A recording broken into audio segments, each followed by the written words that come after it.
right, welcome to Derek Does. Today, we're doing this. Hi, welcome back to another episode of Derek Does. Today, we are going to be doing an industrial sewing machine. This is one I have just picked up. Well, not just picked up. I picked up a couple of months ago. Actually, maybe even last year. But I picked this machine up. I didn't really do that much to it because I had other things going on. And as recent, I've been working on this machine. I did work on it when I first got it, but we'll get to that. This is a 51 Union Special 51 400PZ.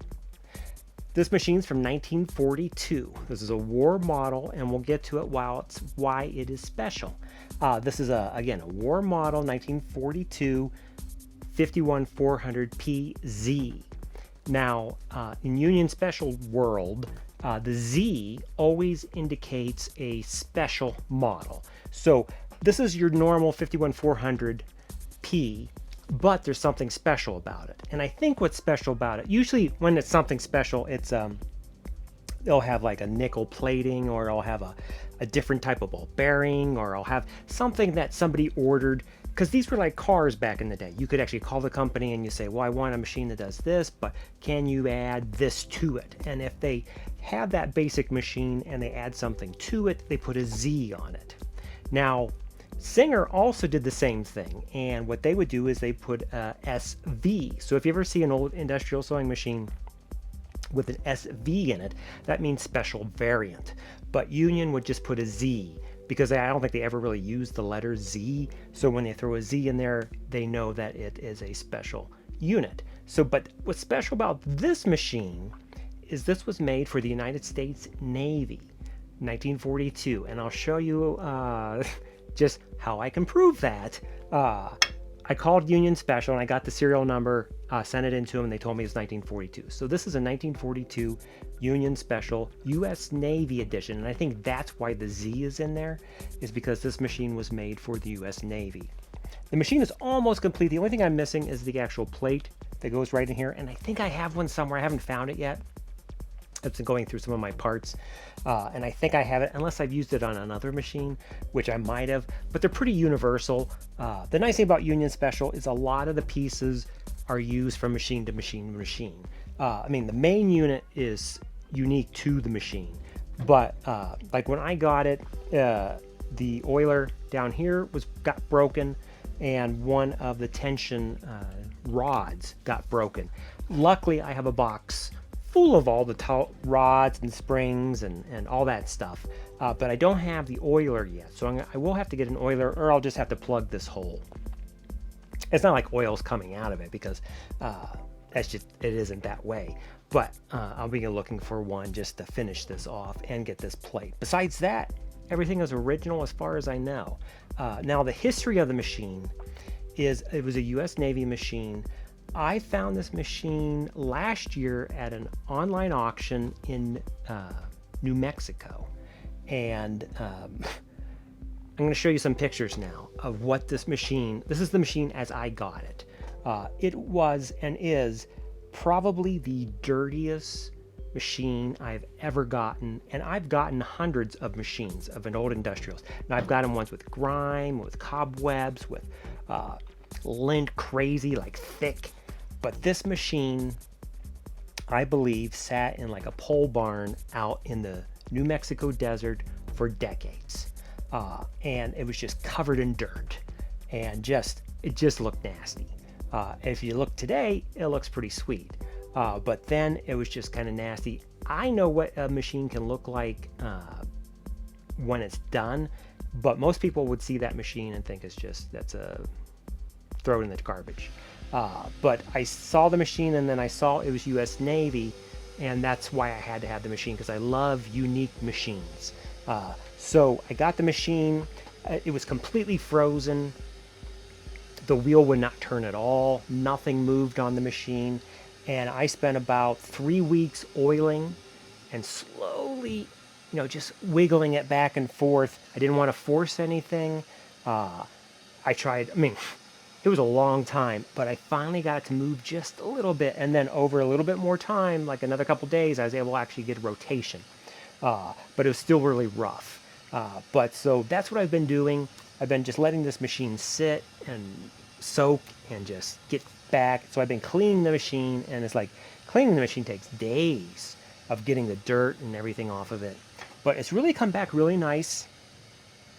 Again, I did have to replace this one with an original tension, and I'm missing this piece. But and then the last couple days, I've been working on threading it up and seeing if I can get to sew. And guess what? I can get it to sew. So again, this is the 43, or sorry, the 51 400p. And if you happen to have the still original manuals, which I highly recommend you always look up one of these, this is actually for the 51 400. It's the only one I have. And this is from, look at that, copyright 1942. So this is the manual that would have gone to this particular machine. A lot of times you'll find an old manual, but it doesn't really go to your year, but it's close enough you can get parts. And when you go to it, and you go to the 51 400Ps, this machine succeeds the 7400A, the 7400B, and the 51 400A. So those were previous machines. That this machine in 1942 was the better machine, the new machine. And it's for piercing sleeves. And I think that's what the P means, is for piercing. I've had actually a couple of these 51 400s over the years. I picked them up. But it's for joining sleeves and shoulders and setting the sleeves of ordinary lightweight materials, and also similar garments made of medium materials. So it does medium and lightweight. So you could make it with, a denim jacket or something like that. I wouldn't do like any leather jackets or anything like that, but it's for that sort of thing. And it's a double needle chain stitch. And I'll show you this.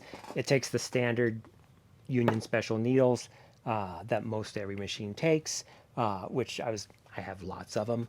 And I threaded it up, and it's on my utility table, which is a table that has a servo at the bottom. I've got a 4-thread here with a light, and it's just sitting on it.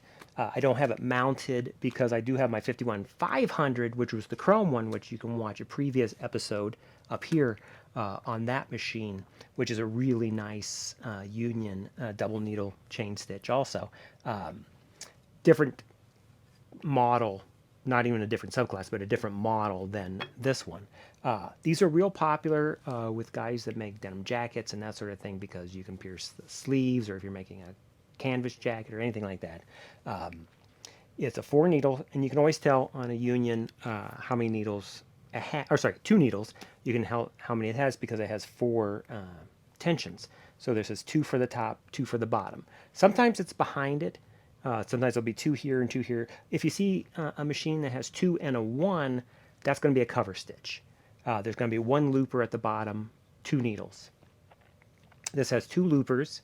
I was lucky all the pieces were still here. I think probably in the 60s or 70s the machine was put away, and it just sat in the New Mexico desert ever since. So luckily there's no moisture out there to really, it had like a light surface rust on some of the pieces that didn't have any sort of finish on them, but with a little bit of sandpaper, not sandpaper, but steel wool and oil that was able to come off. So it cleaned up really nice. I don't like getting a machine, I don't strip them completely and then like re-blacken everything.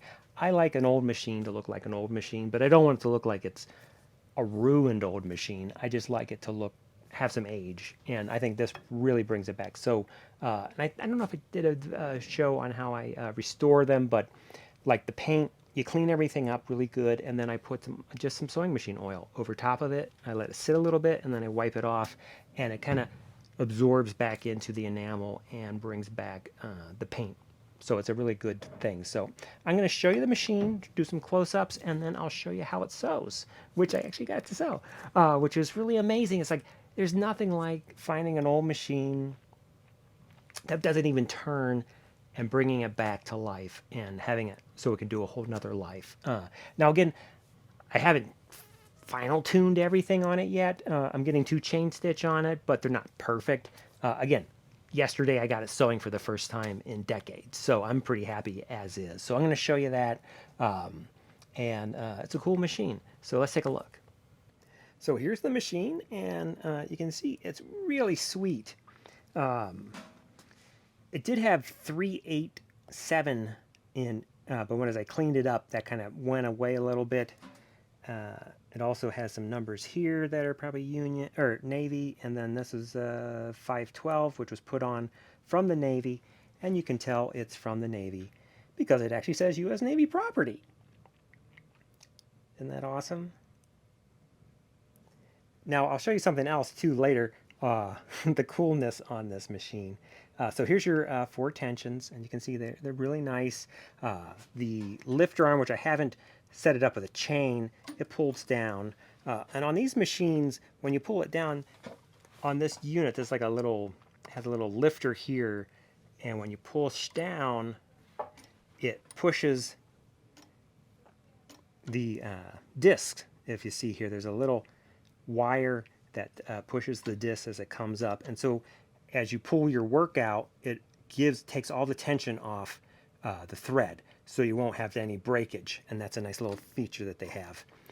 This is your main spring for your foot that goes all the way down. You can adjust that, and then your threads come around. It takes a little bit to thread this thing because it comes through, it goes through these, it goes through these, it goes around, and then the bottom ones go down through here, then it goes underneath, and there's another little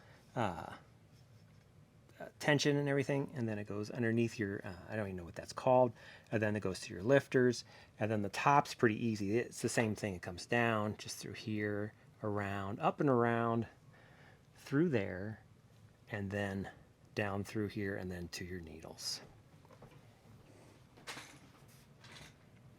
You can see them, those are all the guts underneath it. Those are all the workings, and then there's these are oil tubes, and then they're also in the back, which I hopefully can show you.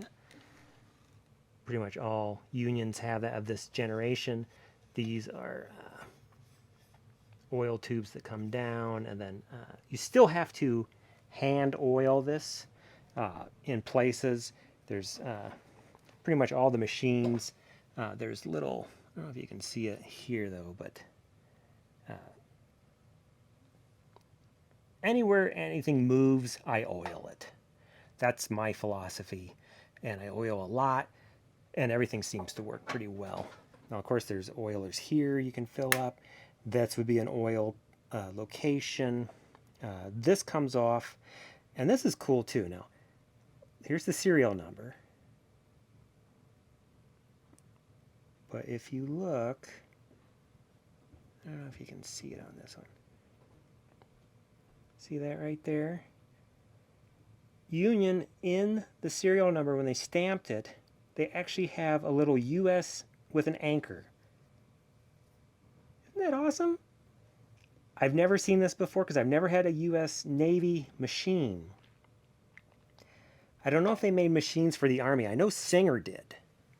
Singer would had a particular, it was just a regular lock stitch, but they made it in a special box, and the box turned into a desk or a table, and they would actually airlift it off and drop it, or it could be put on a truck or anything like that. That was made during World War II also. I don't think Union did for the Army, and I didn't know they did it for the Navy, but this is actually Navy. The Navy would have put this on because this is their serial number for this particular machine, but Union actually puts a little anchor right there. That's just cool. I think it's a pretty cool machine. It's unique. Even though it looks like a normal Union Special machine from the 1940s, it's an actual Navy machine.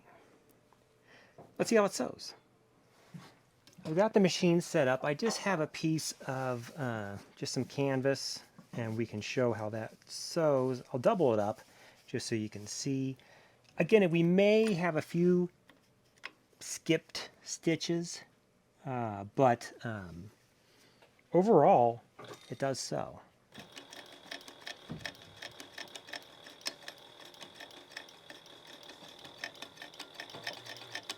I'll just go slow for right now.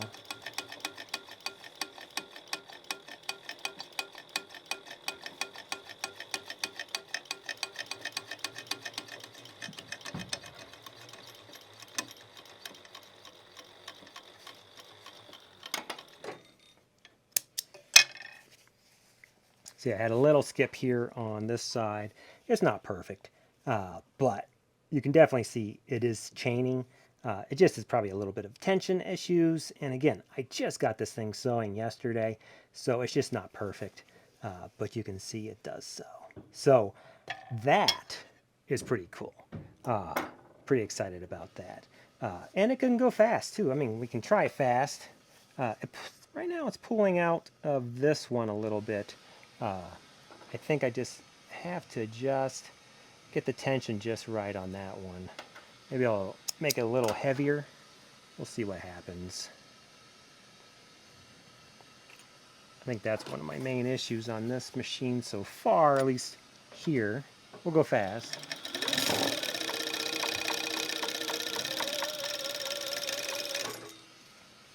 Going fast, it actually did pretty well. So I adjusted the tension a little bit on that top, and it's not too bad now. It's pretty close. It's usable, and that's the great thing about this. And it chained off too, which is really nice. So that could have been just the issue on that. These machines are finicky once you dial them in, they actually are pretty good. Not too bad, huh? I mean, this is the this is just the leftover from the top of when I threaded it. So that's the actual piece there. So again, that's a pretty cool machine, isn't it? It's a U.S. Navy World War II Union Special 51 400P, found in the New Mexico desert, completely covered in. It just looked nasty. I was able to bring it back, and actually that last sew we got actually a pretty good sew on that one. I just have to get the tension just right. Again, this table wasn't really set up for it, and it then might have a little bit of movement here and there, but overall that's a sweet machine. I'm really happy with this one. I don't know if I'm actually going to keep this because I have a 51 500, which is very, very similar. So man, basically I have two double needle chain stitch machines. So I haven't decided which one I'll sell. One of the two I probably will sell, so if you're interested, let me know. I'll probably throw this up on DerekDoes.com. If I do, and of course I'll put it on Instagram, and you'll see it if I do decide to sell it. I need to find this little plate here just to make it complete, because I kind of like that, and a little oiler or at least a plug.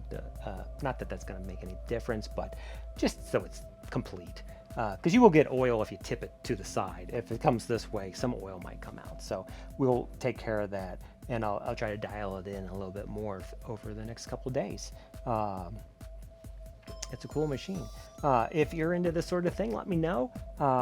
If you have one of these, or if you have a Union Navy machine, I'd love to know what model you have, because I assume they made more than one model.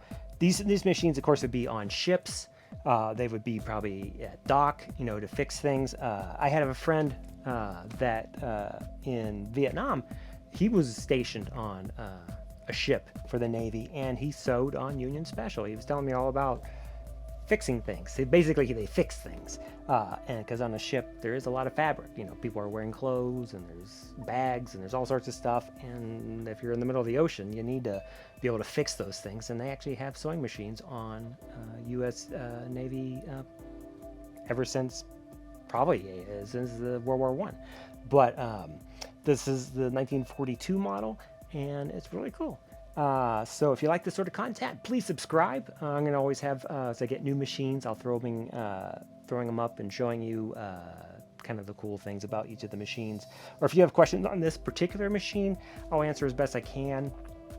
I do have the manual, so if you're looking for a part or something, I can at least give you the number of the part.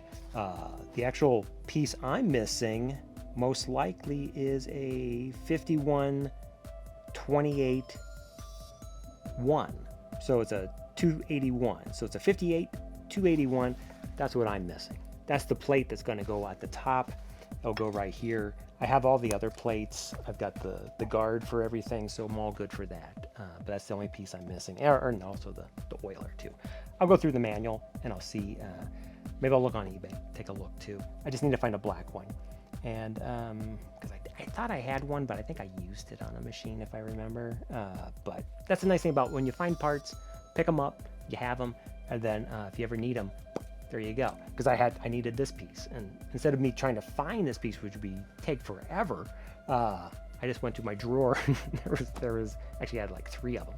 So, anyway, so there you go. And I will hope you enjoyed this episode on this machine, and I will see you on the next Derek Does.